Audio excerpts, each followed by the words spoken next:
வணக்கம். All in one zone devotion சேனலுக்கு உங்களை அன்புடன் வரவேற்கிறேன். இன்றைக்கி நம்மளுடைய சேனலில் 7 ஜென்மத்து பாவங்களை போக்கும் எளிய பரிகாரங்களை பற்றி தான் நம்ம இன்றைக்கி பார்க்க போகிறோம். அதாவது 7 ஜென்மத்து பாவம் அப்படின்னு சொல்லுவோம் இல்லையா, அந்த 7 ஜென்மத்து பாவத்தை எப்படி நம்ம போக்குவது, அதற்கு என்னென்னலாம் பரிகாரம் இருக்கிறது, அப்படி தான் முழு விவரமாக நம்மளுடைய சேனலில் பார்க்க போகிறோம். அதற்கு முன்னால் நம்மளுடைய சேனலை தான் ஃபர்ஸ்ட் டைம் பார்க்குறவங்களா இருந்தாலும் சரி, சப்ஸ்கிரைப் பண்ணாமல் பார்க்குறவங்களா இருந்தாலும் சரி, நம்ம சேனலை சப்ஸ்கிரைப் பண்ணிக்கோங்க. கூடவே அந்த பெல் பட்டனை ப்ரெஸ் பண்ணிக்கோங்க. ஆல் என்கின்ற ஆப்ஷனையும் ப்ரெஸ் பண்ணிக்கோங்க. அப்போ தான் நான் போடுற வீடியோஸ் எல்லாம் உங்களுக்கு உடனுக்குடன் நோட்டிஃபிகேஷனில் மிஸ் பண்ணாமல் தெரியும். சரி, வாங்க இப்போ நம்ம வீடியோக்குள்ளே போகலாம்.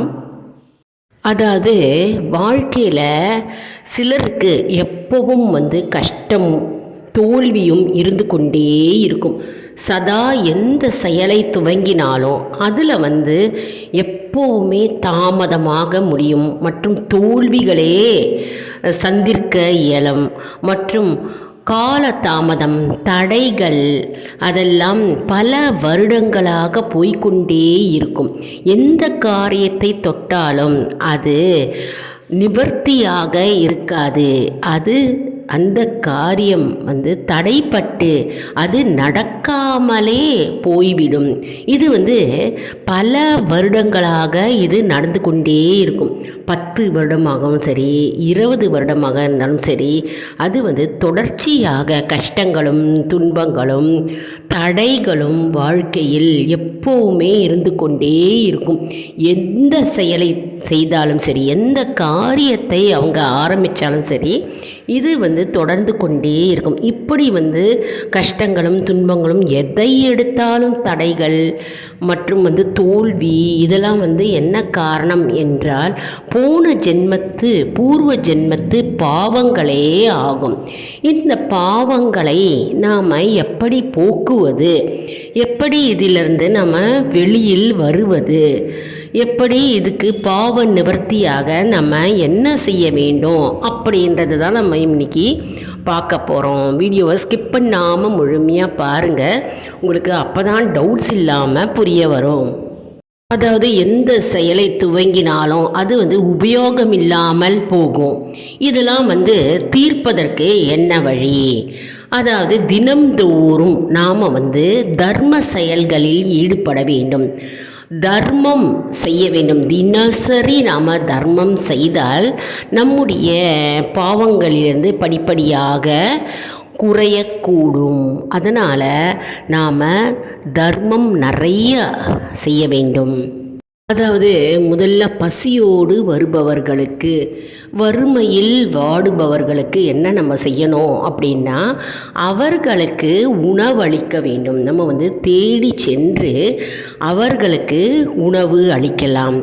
அதாவது ஒரு அமாவாசை அன்றோ, அப்படி இல்லைன்னா பௌர்ணமி அன்றோ, அப்படி இல்லைன்னா வாரத்தில் ஒரு சனிக்கிழமையாவது, வாரத்தில் ஒரு நாளாவது நம்ம வறுமையில் வாடுகிறவர்களுக்கு நாம் நம்மளால் முடிந்தவரை ஃபுட் பேக்கெட்ஸ் அவர்களுக்கு தானமாக கொடுக்கலாம். அதாவது உணவளிக்கலாம். பசியோடு வாடுபவர்களுக்கு நம்ம நம்மளால் முயன்றவரை, அதாவது நம்ம நம்மளால் 100 பேக்கெட்டோ அப்படி இல்லை 50 பேக்கெட்டோ பண்ண முடியல அப்படின்னா, ஒரு 2 பேருக்காவது அல்லது 4 பேருக்காவது நம்ம தர்மம், அதாவது உணவளிக்க வேண்டும். பசியோடு இருப்பவர்களுக்கு நம்ம அவர்களுக்கு உணவளிக்க வேண்டும். அதுக்கு பின்னர் நம்ம மாற்றுத்திறனாளிகள் இருப்பார்கள் இல்லையா, நம்ம இப்போது நம்ம ரோட்டில் போகிறோம், கண் தெரியாதவர்கள் கிராஸ் பண்ணுவாங்க. அவர்கள் கையை பிடித்து நம்ம கிராஸ் பண்ண அவர்களுக்கு நம்ம செய்யலாம். அடுத்தது மாற்றுத்திறனாளிகளுக்கு நம்மளால் முடிந்தவரை அவர்களுக்கு உதவி செய்யலாம். மாற்றுத்திறனாளிகள் மற்றும் ஆதரவற்று இருப்பாங்க இல்லையா, ஆதரவற்றவர்களுக்கு நம்ம கொடுக்கும் உணவு நம்முடைய பாவக்கணக்கை குறைத்து விடுமாம். அதனால் நம்ம மாற்றுத்திறனாளிகள் சரி மற்றும் ஆதரவற்று இருப்பாங்க, ஆதரவற்ற தாய் தந்தை இல்லாத குழந்தைகள் மற்றும் பெரியவர்கள் ஆதரவற்ற இருப்பாங்க இல்லையா, அவங்கள தேடி சென்று நம்ம உணவு கொடுத்தால், பசியோடு இருக்கும்போது நம்ம உணவு கொடுத்தால் அது நம்முடைய ஜென்மத்து பாவங்கள் கண்டிப்பாக நீங்கும் என்பது நம்பிக்கை. அதாவது வீட்டில் இருக்கும் மிச்சம் மீதியை தருவதை விட மிச்சம் மீதி தரக்கூடாதுங்க. வீட்டில் இருக்கிற மிச்சம் மீதி சாப்பாடு கொடுக்கக்கூடாது. நாம் நம்மளால் முடிந்த அளவு உணவு புதுசாக ஃப்ரெஷ்ஷாக சமைத்து அவர்களுக்கு நாம் உணவளிக்க வேண்டும். அப்படி செய்தால்தான் நம்முடைய பாவங்கள் நீங்கும், மேலும் நம்முடைய 7 ஜென்மத்து கர்மாக்கள் நீங்கும். மேலும் மொட்டை மாடியில் நம்ம காக்கை மற்றும் புறா இருக்கும் இல்லையா, அதுக்கெல்லாம் நம்ம அரிசி போடலாம், அப்படி இல்லைனா கோதுமை போடலாம், தானியங்கள் போடலாம், உணவு வைக்கலாம். இப்படி செய்தால் நம்முடைய பாவங்கள் நீங்கும் மற்றும் நம்முடைய போன ஜென்மத்தில் இருக்கும் சாபம் அது குறைய ஆரம்பிக்கும். அதனால் இந்த உயிரினங்களுக்கெல்லாம் நம்ம அழகாக தினம்சரி நம்ம அரிசியோ கோதுமையோ தானியங்கள் நாம் வழங்கலாம். அதுக்கு பின் நம்ம கோவிலில், குளம், ஆறு, ஏரியில் மீன்களை பார்க்கும்போது அந்த மீனுக்கெல்லாம் நம்ம பொறி வாங்கி கொடுக்கலாம்.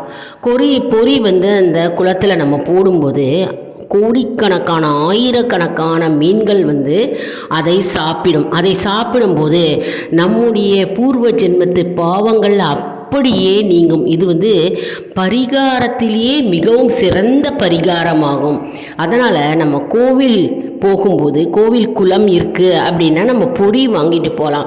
பொறி வாங்கி அந்த குளத்தில் நம்ம பொரியை தூவும்போது நம்முடைய பாவங்களும் நீங்கும் மற்றும் அந்த மீன்களுக்கும் உணவளித்ததாக ஒரு திருப்தி நமக்கு கிடைக்கும். அதுக்கும் பசி ஆறும். அந்த பசி நேரத்தில் நம்ம உணவு கொடுக்கும்போது அந்த வயிறு வாழ்த்தும். யார் வாழ்த்துகிறார்களோ இல்லையோ, வயிறு எப்போவுமே வாழ்த்தும். அவர்களுடைய வயிறு திருப்தி அடையும் பொழுது நாமும் திருப்தி அடைவோம். நமக்கும் பூர்வ ஜென்மத்து பாவங்கள் நீங்கும் மற்றும் கர்ம வினைகள் நீங்கும். அதே போன்று நம்ம எறும்புகளுக்கு அரிசி மாவில் வெல்லம் கலந்து நம்ம போட வேண்டும். அதாவது வாரத்தில் ஒரு நாள் வெள்ளிக்கிழமை அன்னைக்கு நீங்கள் வாசப்படி பக்கத்தில் அரிசி மாவு வெல்லத்தை கலந்து போட்டிங்கன்னா இது நம்முடைய பூர்வ ஜென்மத்து பாவங்கள் அப்படியே நீங்கி நமக்கு புண்ணியம் கூடும், புண்ணிய கணக்கு அதிகரிக்கும். ஏனென்றால் அந்த எறும்புகள் அந்த அரிசி மாவு வெல்லத்தை அது இறையாக எடுத்து செல்லும்போது தேவர்களும் முனிவர்களும் ரிஷிகர்களும் நம்மளை வாழ்த்துவார்களாம். அதனால் இந்த சிறிய வேலை தானே, சிறிய காரியம் தானே, சிறிய செயல், சிறிய பரிகாரம் தானே, இதை நம்ம மேற்கொள்ளலாம் இல்லையா? அதன் மூலமாக நம்முடைய பாவக்கணக்கு நீங்க ஆரம்பிக்கும். அதாவது நீங்கள் என்ன தர்மம் செய்கிறீர்களோ அதை பொறுத்து தான் நம்முடைய போன ஜென்மத்து பாவங்கள் நீங்கும். அதனால் தர்மம் செய்யணும் அப்படின்னா நாள் நட்சத்திரம் தேவையே இல்லைங்க. எந்த நாளில் வேணாலும் நம்ம தர்மம் செய்யலாம். அதாவது ஏகாதசி தினத்தன்று மட்டும் நம்ம இதை கடைப்பிடிக்காமல் மற்ற எந்த நாட்களில் வேணாலும் நம்ம தர்மம் செய்யலாம். அதனால் நம்ம செய்கிற தான தர்மங்கள் தான் நம்முடைய குடும்பத்தையும் சரி நம்மையும் சரி காப்பாற்றும். அதாவது நம்முடைய தலைமுறையாக இருக்கும் பாவ கணக்குகள் அனைத்தும் நம்ம தர்மம் செய்ய நம்முடைய குடும்பத்தை காக்கும். மேலும் நம்முடைய வருங்கால சங்கதியர் நிம்மதியாகவும் அமைதியாகவும் மற்றும் செல்வ செழிப்புடனும் ஆரோக்கியமுடனும் மற்றும் நல்ல முன்னேற்றத்துடன் நம்முடைய வருங்கால சங்கதியர் திருப்தி அடைவார்கள் மற்றும் நம்முடைய வருங்கால சங்கதியர் மேலோங்கி நிற்கும். அதாவது தினம்தோறும் நமக்கு வந்து தர்மம் செய்ய முடியலை அப்படின்னா அமாவாசை அன்று, பௌர்ணமி தினத்தன்று மற்றும் வந்து நம்முடைய ஜென்ம நட்சத்திரம் வரும் இல்லையா, அந்த ஜென்ம நட்சத்திரத்தன்று நம்ம தர்மம் செய்யலாம். அப்படிலாம் ஞாயிற்றுக்கிழமைகளில் செய்யலாம்.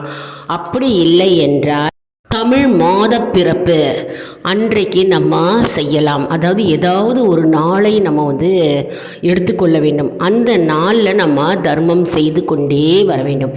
இப்படி செய்து கொண்டு வந்தால் நம்முடைய 7 ஜென்மத்து பாவங்கள் அப்படியே நீங்கும் என்பது ஐதீகம்.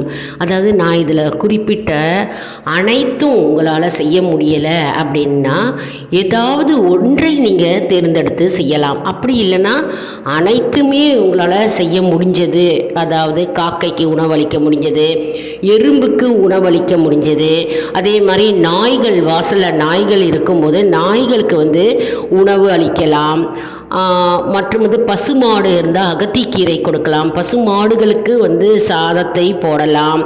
மற்றும் வந்து நாம் ஏழை எளியோருக்கு வந்து உணவளிக்கலாம். இதெல்லாம் எல்லாமே செய்ய முடிஞ்சால் செய்யலாம். அப்படி இல்லை இதில் ஏதாவது ஒன்றை தேர்ந்தெடுத்து நாம் செய்தாலே நம்முடைய போன ஜென்மத்து பாவங்கள் 7 ஜென்மத்து பாவங்கள் நீங்கும் என்பது ஐதீகம். இது வந்து எல்லாமே செஞ்சால் ரொம்ப நல்லது, சிறப்பு வாய்ந்தது. ஆனால் ஏதாவது ஒன்றை மட்டும் கடைப்பிடிக்கணும் அப்படின்னா கடைப்பிடிக்கலாம். இதெல்லாம் வந்து ஒரு குறிப்பாக எழுதி வைத்து கொள்ளுங்கள். உங்களுடைய சில பேருக்கு வந்து ஏற்கனவே தெரிஞ்சிருக்கும் இதெல்லாம். இது வந்து தெரியாதவர்களுக்கு இந்த பதிவு போய் சேர வேண்டும். அதனால் இந்த வீடியோ உங்களுக்கு மிகவும் பயனுள்ளதாக இருக்கும் என்று நான் நம்புகிறேன். இந்த வீடியோவுக்கு ஒரு லைக் கொடுங்க. இதை மற்றவர்களுக்கும் ஷேர் செய்யுங்கள், அவர்களும் பயனடையட்டும். எப்பவுமே வந்து நம்ம நல்ல விஷயங்களை மற்றவங்களுக்கு ஷேர் செய்யும்போது அவர்கள் பலனடையும் பொழுது அப்போது நாமும் பலனடைவோம். அதாவது அவங்களுக்கு தெரியாது இல்லையா, தெரியாத விஷயங்கள் வந்து அவங்களுக்கு இது போய் சேரும்போது அவங்க இதை தெரிந்து கொண்டு அவர்களும் இதை கடைப்பிடிக்கும் போது என்ன ஆகும்னா, நம்ம அந்த சிறு ஷேர் செஞ்சுருக்கோம் இல்லையா, அந்த ஷேர் மூலமாகவே நமக்கு புண்ணியத்தை நமக்கு வந்து சேரும். அதனால் எப்பவுமே நல்ல விஷயத்தை நம்ம ஷேர் செய்யணும். மற்றும் வந்து ஆல் இன் ஒன் ஜோன் அன்பர்களுக்கு ஒரு அன்பான வேண்டுகோள். நம்முடைய கம்யூனிட்டி போஸ்ட்டில் கேள்வி பதில் நேரம் வருங்க. அந்த கேள்விகளுக்கு பதில் தாங்க. இதன் மூலம் நம்முடைய ஆன்மீக பயணம் எப்படி இருக்கிறது என்பதை நாம் தெரிந்து கொள்ளலாம் இல்லையா. இது சப்ஸ்கிரைப் செய்தவர்களுக்கு மட்டுமே தெரிய வரும். அதனால் நம்முடைய சேனலை மறக்காமல் சப்ஸ்கிரைப் செய்து கொள்ளுங்கள். அடுத்தது வந்து நீங்கள் எப்படியெல்லாம் தானம் செய்கிறீங்க, என்ன தேதியில் என்ன நாளில் வந்து நீங்கள் தானம் செய்கிறீர்கள், ஏற்கனவே தானம் செய்கிறீர்களா, அப்படிலாம் இதுதான் நீங்கள் முதல் தடவை கேள்விப்பட்டு செய்கிறீர்களா அப்படின்றதையும் கமெண்ட் செக்ஷனில் எங்களுக்கு தெரிவிங்க. நாங்களும் தெரிஞ்சுக்கொள்கிறோம். அடுத்த வீடியோவில் வேறொரு தலைப்புடன் உங்களை வந்து சந்திக்கிறேன். நன்றி, வணக்கம்.